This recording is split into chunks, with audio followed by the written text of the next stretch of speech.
নমস্কার দর্শকবৃন্দ। আজকের এই ভিডিও কিন্তু অত্যন্ত একটা আকর্ষণীয় ভিডিও হতে চলেছে। 2026-এর বিধানসভা নির্বাচনে তৃণমূল কংগ্রেস কি পুনরায় শাসন ক্ষমতায় আসবে, নাকি তাদেরকে হটিয়ে বিজেপি শাসন ক্ষমতায় আসতে চলেছে? হিন্দু ভোট কি আগের থেকে বেশি পোলারাইজ হয়েছে, নাকি মুসলমান ভোট আরও পোলারাইজ হয়েছে? যদি এই দুটির মধ্যে বিশ্লেষণ করে দেখা যাবে একটা কিন্তু অঘটন ঘটিতে চলেছে। কেমন করে ঘটিতে চলেছে সেটা কিন্তু বিশ্লেষণ করিব আজকের এই ভিডিওতে। অত্যন্ত সূক্ষ্ম এবং গুরুত্বপূর্ণ বিশ্লেষণ দেখবেন। আপনাদের সকলকে এই মিডিয়া পালস বাংলা চ্যানেলে স্বাগত জানাইছি। যারা এখনও চ্যানেলটিকে সাবস্ক্রাইব করেন নাই, চ্যানেলটিকে সাবস্ক্রাইব করিয়ে দিবেন এবং বেল আইকনটিকে টিপিয়ে দিবেন, তাহলে পরবর্তী ভিডিওর নোটিফিকেশন পাবেন। তা দেরি না করিয়া চলুন শুনে নেই আজকের এই ভিডিওর যে আলোচনার বিষয়বস্তু। যেটা পূর্বেই বলিয়াছি, সেটা হইল যে 2011 সালে তৃণমূল কংগ্রেস যখনই ক্ষমতায় আসিল, তার পরবর্তী 5 বছরের মধ্যে মুসলমান ভোটের একটা বড় অংশ কিন্তু তার দখলে চলে আসলো, মানে পোলারাইজড, হাইলি পোলারাইজড হয়ে গেল। লাস্ট নির্বাচনেরও সময়ও যে মুসলমান ভোটের 90% কিন্তু তৃণমূলের দিকেই ছিল। এই যে 90%, সেটা বাড়ানোর আর তার পক্ষে সম্ভব নাই। ঘটনাচক্রে বিভিন্ন কার্যক্রমের মধ্য দিয়ে তার এই 90% যে মুসলমান ভোট প্রাপ্তি, সেটা কিন্তু ঘাটিয়া 80-তে নামতে পারে। অন্যদিকে লাস্টের যে নির্বাচনটা হইল, 21-এর বিধানসভা এবং 19-এর লোকসভা নির্বাচন বা 24-এর লোকসভা নির্বাচন, এই নির্বাচনগুলোতে বিজেপি কিন্তু হিন্দু ভোটকে পোলারাইজ করতে পারিছে তাদের দিকে। 50%-এর উপরে হিন্দু ভোট তারা পেয়েছে, কিন্তু সেটা 60-এর নিচে ছিল, 55-র কাছাকাছি।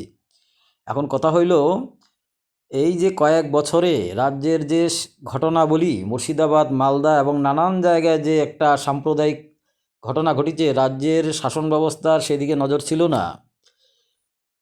পার্শ্ববর্তী বাংলাদেশের যে ঘটনা ঘটিল, সমস্ত কিছু মিলিয়ে কিন্তু পশ্চিমবঙ্গে হিন্দু ভোট পোলারাইজড হয়েছে বিজেপির দিকে।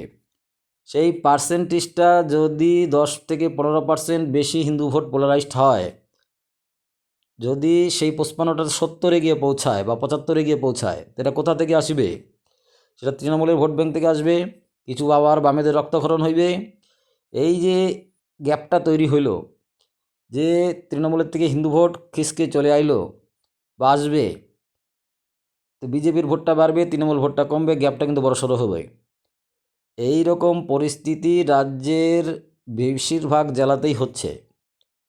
তা তৃণমূলের যে ভোট ব্যাংক, সেটা হিন্দু ভোট ছিল, প্লাস বেশিরভাগ মুসলমান ভোট তাদের পক্ষে ছিল, 90%।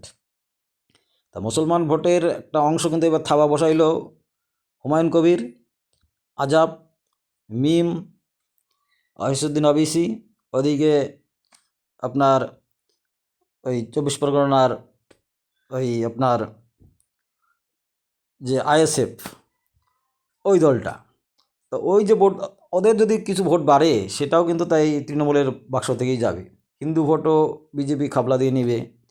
তো সব মিলিয়ে ঘটনাটা কি ঘটিল, তৃণমূলের ভোট শেয়ার কিন্তু 5 থেকে 7% নিচে নামার সম্ভাবনা রয়েছে। কেউ কিন্তু বলছেন সেটা আরও অনেক নিচে নেমে যাবে। যদি নেমে যায়, বিজেপির ভোট শেয়ার যদি বেড়ে যায়, তাহলে মাঝখানে গ্যাপটা কত বড় হবে? অনেক বড় হবে।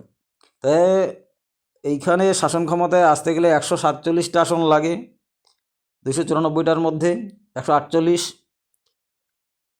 অনেকের কোশ্চেন যে ওই 77 থেকে 1 লাফে কি আর ওই 148-এ আসা যায়? ওই সব যুক্তি দিয়ে তোর কাজ হয় না। নির্বাচনের ফলাফল সবসময় পাটিগণিত ধরে আসে না। তৃণমূল 2006 সালে কয়টা আসন পেয়েছিল আর 2011 সালে কয়টা আসন পেয়েছিল, সেটার হিসাব করতে হবে। বিজেপি 2016 সালে তার আসন ছিল 2টা, সেখান থেকে 2021 সালে 77টা আসন আসলো কেমন করে? তাহলে এই 77টা আসন কি ডাবল হতে পারে না? তাহলে এই 2 থেকে যদি 77 হয়, কত গুণ মাল্টিপ্লাই হয় হিসাব করা আছে? 36%, মানে 38%-এর কাছাকাছি, 38 গুণ বৃদ্ধি পায়। তাহলে এটাই হতে চলছে।